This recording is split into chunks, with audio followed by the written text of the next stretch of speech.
Gentleman from Pennsylvania, Mr. Shuster. Thank you, Mr. Chairman. Thank you, Mr. Secretary, for being here today. Certainly, we all have questions as to who was at fault, what happened, and we're going to have time to be able to figure all that out. I think the priority, and I think it seems to be the priority, has been to first stop the leaking oil, but also to be focused on the cleanup. And I've become aware that there's BP has received some reports as many as 10,000 up to 40,000 call-ins on technology, new processes to clean up the Gulf.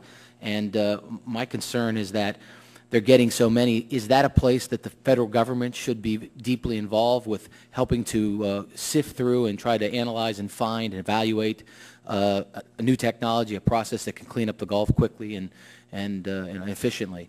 I'm concerned that we're not aiding in that effort. Could you respond to that? Let me say that first of all, good ideas have been welcomed, and you know, the BP Command Center in Houston is taking the ideas from the national labs. In fact, the national laboratories and the United States Geological Survey have allowed for the diagnosis to take place that essentially is coming up with many of the decisions that are being made today. And so there has been those efforts, as well as other ideas that have come in that have been evaluated for their efficiency. And that is the same to be said with respect to the cleanup efforts which are underway and will be underway. And I'm going to ask the Deputy Secretary to comment on that question as well. Congressman, you ask a very important and good question.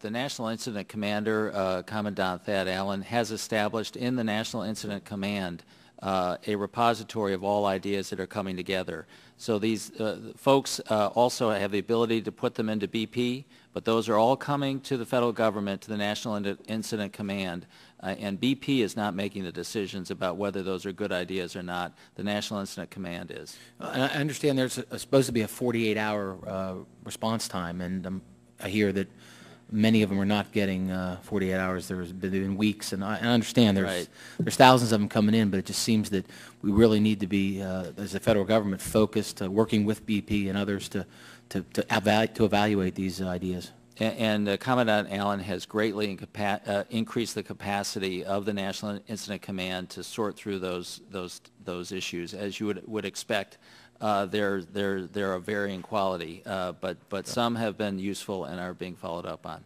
Okay. Thank you very much. I yield back my time.